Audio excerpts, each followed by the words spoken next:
जमदूत बन के बाहर। गाते रोज हो तेरा, तेरे अर्पण क्या लागे मेरा, लेकिन प्रैक्टिकल में नहीं।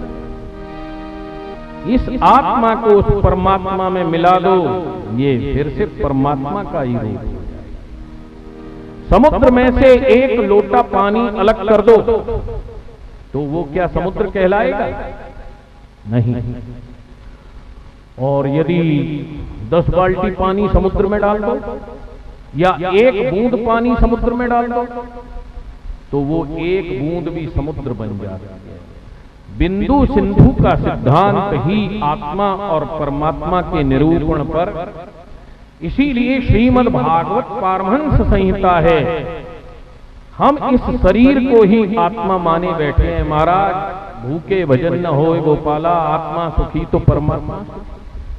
अभी आत्मा देखिए, इस शरीर को ही आत्मा माने बैठे और फैलाए जा रहे हो। आत्मा तो न मोटी होती है, न पतली होती है, न बीमार होती है। इसका निरूपण परसों बतलाएंगे। तो सूत जी कहते हैं कि हमने कथा सार जो परीक्षित को सुखदेव जी ने दिया वो आप सबको सुनाते हैं। तो संत परमार्थ की चर्चा करते हैं। एक बार की घटना थी कि देव ऋषि नारद जी संपूर्ण तीर्थों का दर्शन करते हुए वृंदावन और वहां देखा कि एक स्त्री बैठी हुई रो रही है। 2 बूढ़े पुरुष उसके पास में पड़े हैं। कई स्त्रियां उसे समझा रही हैं पर उसे शांति नहीं मिली। उस स्त्री की घटना सुनने के बाद नारद जी भी खिन्न हो गए। तो शनक सनंदन शनक कुमार ने नारद जी से पूछा था कि महाराज नारद जी आप तो संत हो, संत को न सुख व्याप्त होता है न दुख व्याप्त होता है, न किसी का शोक न मोह। कथम ब्रह्मन् मुख कुतः चिंतातुरो भवान त्वरितम गम्यते कुत्र कुतश्च आगम। आप कभी स्वर्ग जाते हो, कभी पृथ्वी पर डोल रहे हो, आपका मुख चिंता युक्त है, शीघ्र जा रहे हो, क्या बात है ब्राह्मण, आपका मुख दीन क्यों हो रहा है? आप तो भगवान के पार्षद निरंतर श्रीमन नारायण जपने वाले हैं। तब नारद जी ने कहा कि मैं पृथ्वी पर गया। अहम तु पृथ्वी ज्ञात्वा सर्वतो मामिति पुष्करम च प्रयागम च काशी गोदावरी।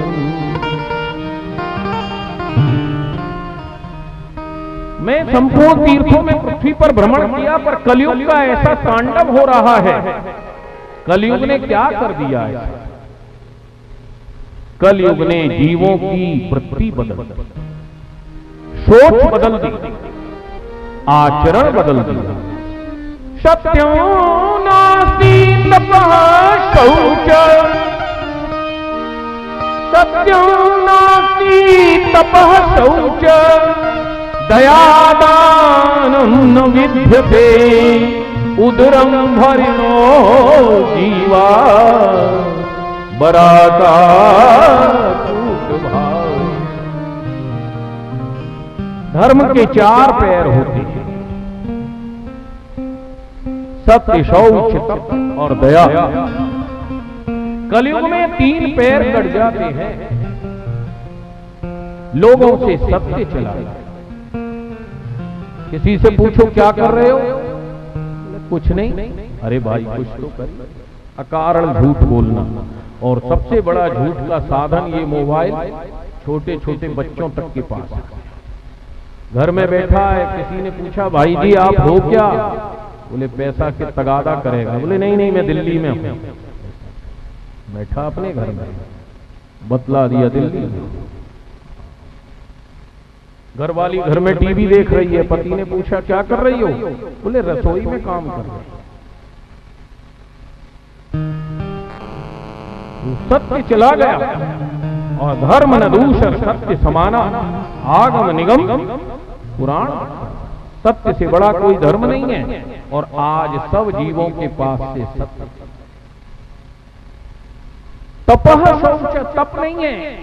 एक 3 घंटे की कथा में 13 बार करवट बदल लोगे। बोलो जय श्री कृष्ण। कभी घोंटू इधर, कभी घुटना इधर। महाराज जी गोड़ दर्द करते हैं। कितनी देर में? 3 घंटे में। ज्यादा हुआ तो उठ के चल जाओगे। बोलो जय श्री कृष्ण। महाराज जी तो बहुत सुनाते हैं। 3 घंटे एक साथ नहीं बैठ सकते हो, क्योंकि तप की आदत नहीं है। हमारे पास लोग आते हैं, महाराज जी हम हर महीने गिरिराज जी की फेरी देते हैं 23 किलोमीटर की। अच्छा, कैसे देते हो?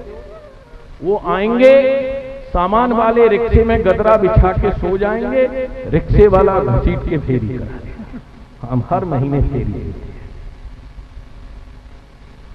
तप नहीं है। महाराज जी पूजा से पहले बाल भोग कर लें, हमको डायबिटीज है। पूजा से पहले बाल भोग चाहिए, तो तप कहां से होगा?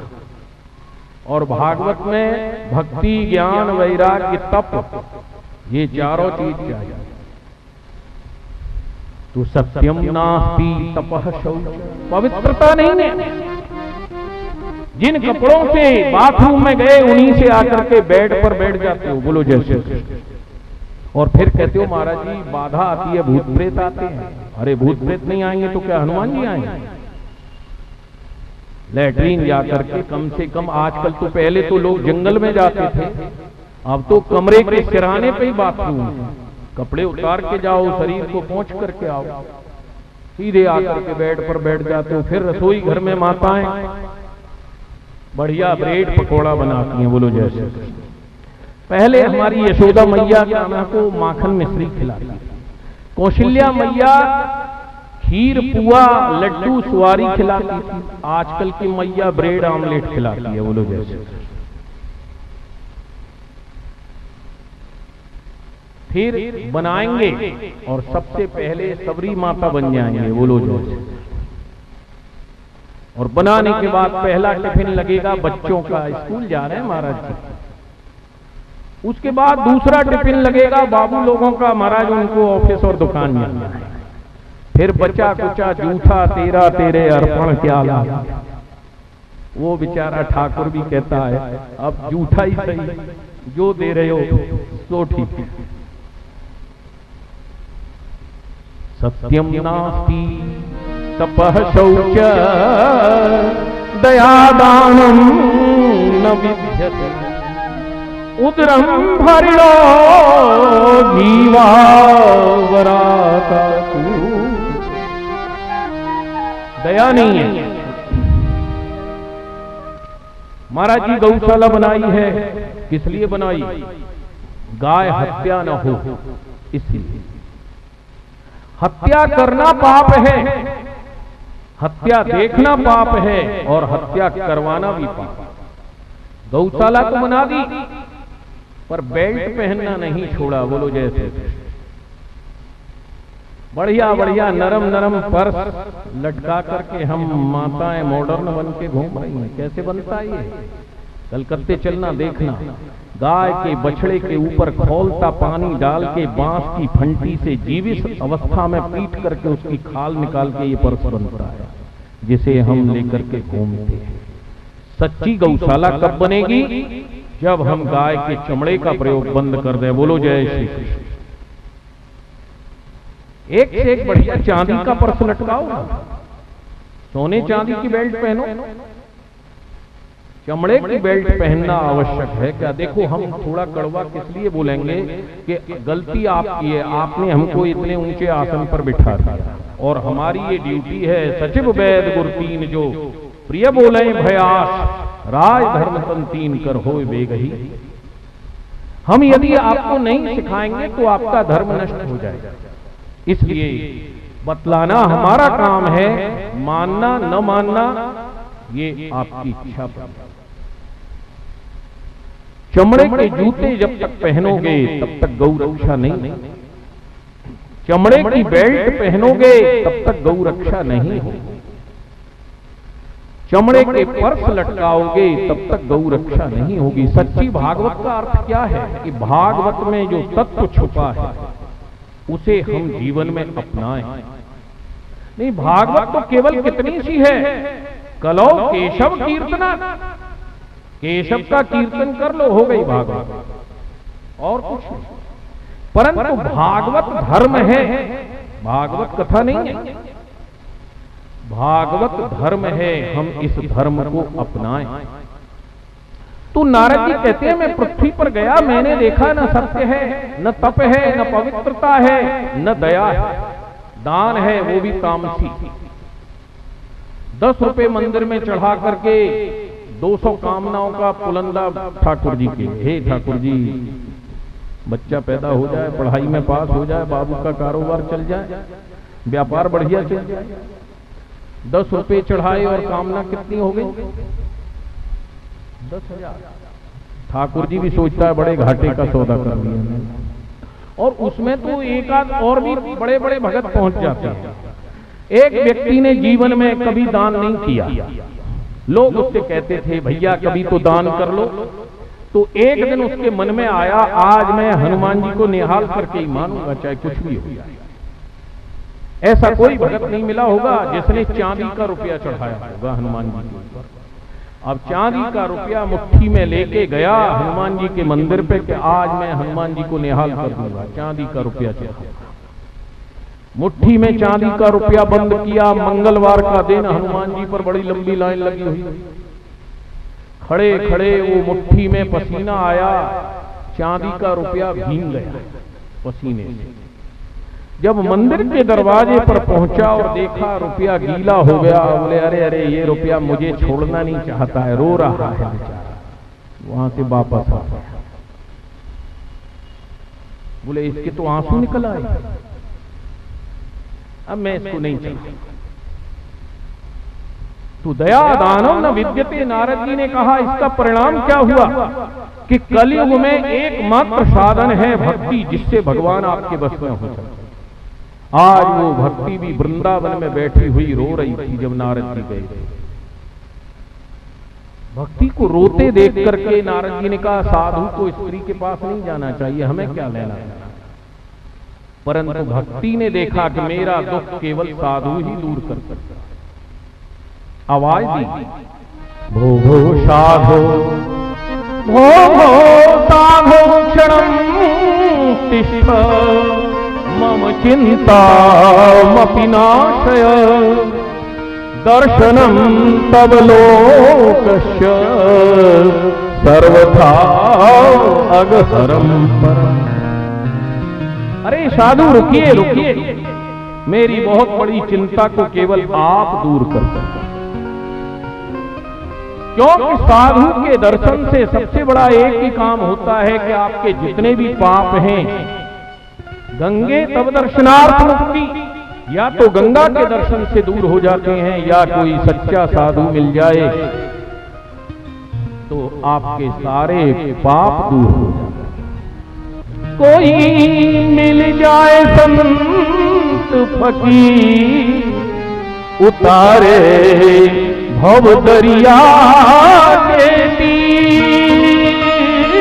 कोई मिल जाए संत फकीर, उतारे भव दरिया के तीर। कोई मिल जाए संत फकीर, उतारे भव दरिया के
साधु का साथ कर लोगे उस दिन सारे पाप नष्ट हो जाते हैं। तो भक्ति कहती है मेरी चिंता आप दूर कर सकते हो। नारद जी कहते हैं आप कौन हैं, अपना परिचय दो। अहम भक्ति इमौ में तनयो मतो ज्ञान वैराग्य नामानो काल योगेन जर्जरो। मैं भक्ति हूं। ये जो बूढ़े पुरुष पड़े हैं ये दोनों मेरे बेटा हैं, ज्ञान और वैराग्य। वृंदावन आने से मैं तो तरुण हो गई। मैं द्रविड़ देश में उत्पन्न हुई, कर्नाटक में बड़ी हुई, कुछ महाराष्ट्र में और गुजरात में जाकर के जीर्ण हो गई, क्योंकि खंड भक्ति नहीं करनी चाहिए। हम इष्ट को माने, इष्ट निष्ठा रखें। बहुत से लोग राम जी को मानते हैं, सीता जी को नहीं मानते। राधा को मानेंगे, श्याम सुंदर को चोर कहेंगे, बोलो जैसे। हम तो बाल गोपाल के उपासक हैं। गुजरात में खंड भक्ति होती है कि हम तो केवल बाल कृष्ण को मानते हैं और किसी को नहीं। बाकी इसके आध्यात्मिक अर्थ और भी हैं। द्रविड़ देश से उत्पन्न होती है, कान के द्वारा भक्ति बढ़ती है, और जब हमारा हृदय अपवित्र हो जाता है तो जीर्ण। अनेकों बातें मस्तिष्क में आने से भक्ति की ओर से मन हट जाता है। तो भक्ति कहती है कि वृंदावन आकर के मैं तो तरुणी हो गई, पर मेरे ये दोनों बेटा बूढ़े पड़े, ज्ञान और वैराग्य। एक मां के सामने यदि उसके बेटा बूढ़े हो जाएं तो मां को कितना दुख होता है, पर आजकल की मैया तो पलस्तर लगा के हमेशा जवान बनी रहना चाहती है। हम लोग जैसे बेटा चाहे सफेद हो जाए, उनको कुछ नहीं लेना। हम तो सदैव, और भक्ति रो रही है मेरे बेटा बूढ़े हैं और मैं, क्षमा करना हमारा काम बतलाने का है।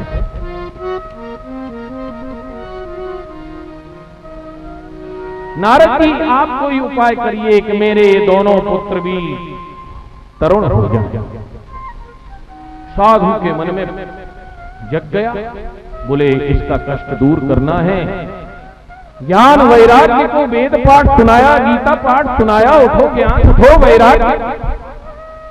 परंतु ज्ञान वैराग्य उठते हैं, जमाई लेके फिर मूर्छित हो जाते हैं। नारद जी की चिंता बढ़ गई, कभी स्वर्ग जाते हैं, कभी पृथ्वी पर आते हैं, सोचते हैं क्या उपाय करूं। आकाशवाणी हुई सत्कर्म करो। सत्कर्म करोगे तो तुम्हारा प्रयास सफल होगा। उसी समय सनक सनंदन सनत कुमार मिल गए। नारद जी ने अपनी चिंता सुनाई, बोले इसमें क्या चिंता की बात है, भागवत सप्ताह का आयोजन करो, ज्ञान वैराग्य और भक्ति का क्या सारे संसार का दुख दूर हो जाए। नारद जी आयोजक बने। हरिद्वार के पास आनंद नामक तट पर गंगा के किनारे कथा मंडप बनाया। बढ़िया चबूतरे को गोबर से लीप करके केला के खंबे लगाए, आम के बंधनवार पताका लगाए, और सनक सनंदन सनत कुमार कथा वक्ता थे। और उस कथा में बड़े बड़े ऋषि वशिष्ठ, च्यवन, गौतम, व्यास, पाराशर, जिस महात्मा ने सुना कि कथा हो रही है, दौड़ करके उस कथा में सुनने के लिए पहुंचे। और उस कथा में सनत कुमारों ने जब कथा प्रारंभ